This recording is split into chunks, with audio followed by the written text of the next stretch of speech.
जय श्री राधे कृष्ण। आप सभी का आपके अपने YouTube चैनल पे बहुत बहुत स्वागत है। आइए आज आप सब जानेंगे वर्ष 2023 भाद्रपद मास शुक्ल पक्ष की अष्टमी में राधा अष्टमी का व्रत कब किया जाएगा। तो जानेंगे व्रत के शुभ मुहूर्त के बारे में। राधा अष्टमी का व्रत जो कि प्रत्येक वर्ष भाद्रपद माह के शुक्ल पक्ष की अष्टमी तिथि के दिन इस व्रत को धारण किया जाता है। कृष्ण जन्माष्टमी के करीब 15 दिनों के बाद राधा जन्माष्टमी मनाई जाती है।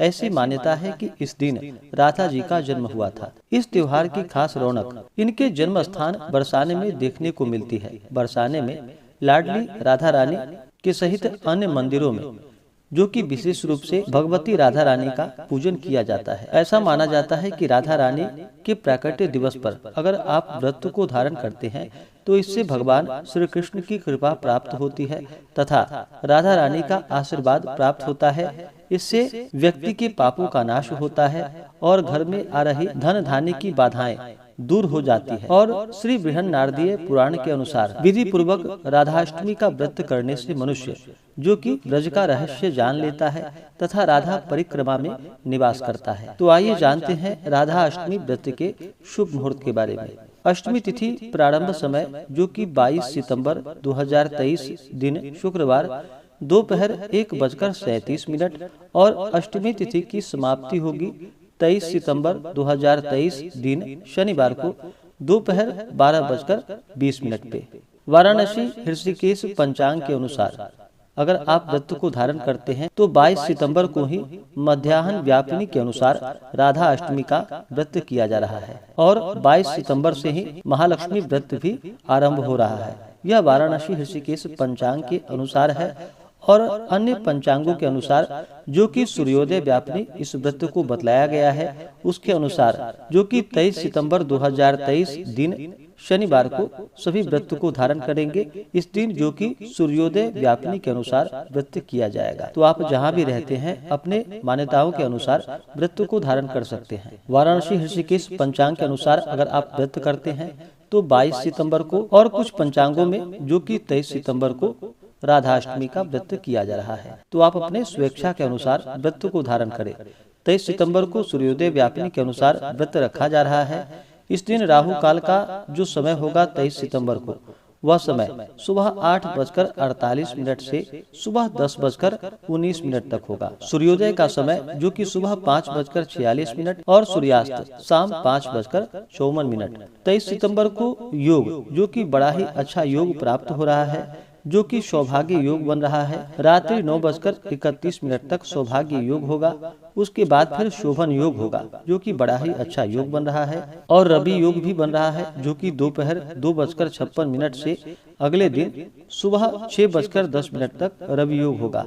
नक्षत्र जो कि मूल नक्षत्र दोपहर 2:56 तक। उसके बाद पूर्वाषाढ़ा नक्षत्र। जो भी व्रत को धारण करने वाले हैं उन्हें खास करके मध्याह्न काल के समय में ही पूजन संपन्न कर लेना चाहिए। इस समय में पूजन इनका विशेष प्रकार से प्रधानता है। तो दोपहर के समय में ही श्री राधा रानी जी का पूजन करें।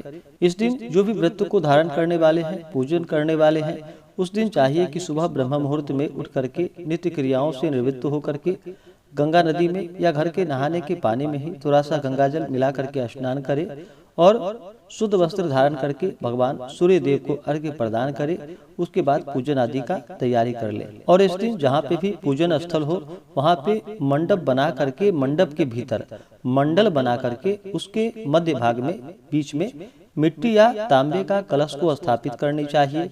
उसके ऊपर तांबे का पात्र रखे।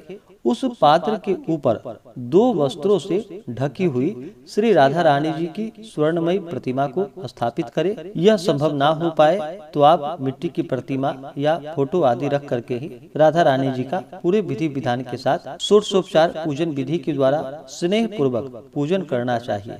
और जब भी पूजन करते हैं तो हृदय से उनकी पूजा करें। पूजा ठीक मध्याह्न के समय ही करना चाहिए। दोपहर के समय में शक्ति हो तो इस व्रत को पूरा दिन रात्रि उपवास रहते हुए व्रत को धारण करें।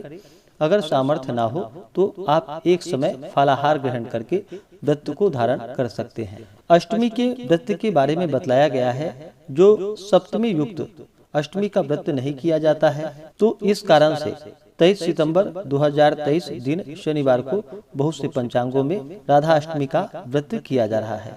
तो आप अपने स्वेच्छा के अनुसार आप चाहें तो 22 सितंबर को भी व्रत धारण कर सकते हैं और आप चाहें तो 23 सितंबर को भी व्रत धारण करके राधा रानी का पूजन संपन्न करें। और जब भी पूजन आदि का कार्य करते हैं तो पूर्ण श्रद्धा भक्ति भाव के साथ अगर किसी भी प्रकार के पूजन आदि का कार्य किया जाता है तो उसका कई गुना पुण्य फल बढ़ जाता है। व्रत के दौरान किसी के ऊपर क्रोध नहीं करनी चाहिए, अपने मन में किसी के प्रति ईर्षा या द्वेष का भाव नहीं लाना चाहिए, ब्रह्मचर्य का पालन करना चाहिए, शुद्ध और सात्विकता का पालन करते हुए पूर्ण श्रद्धा भक्ति भाव के साथ पूजन आदि का कार्य संपन्न करना चाहिए। इससे अनंत फलों की प्राप्ति होती है।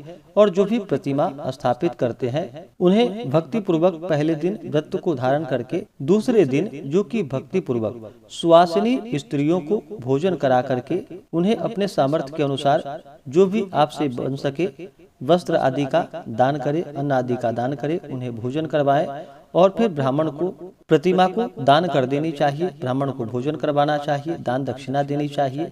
इससे अनंत फलों की प्राप्ति होती है। तो आशा करता हूँ कि यह जानकारी आपको अच्छा लगा हो। ऐसे ही ज्ञानवर्धक जानकारियाँ प्राप्त करने के लिए हमारे इस चैनल पे अगर आप नए हैं तो चैनल को लाल बटन दबा करके सब्सक्राइब करें, साथ में बेल आइकन घंटी को दबाएं ताकि मेरे वीडियो का नोटिफिकेशन आपको समय से मिलता रहे। वीडियो को लाइक करें, शेयर करें। सुखी रहें और स्वस्थ रहें। जय श्री राधे कृष्ण। धन्यवाद।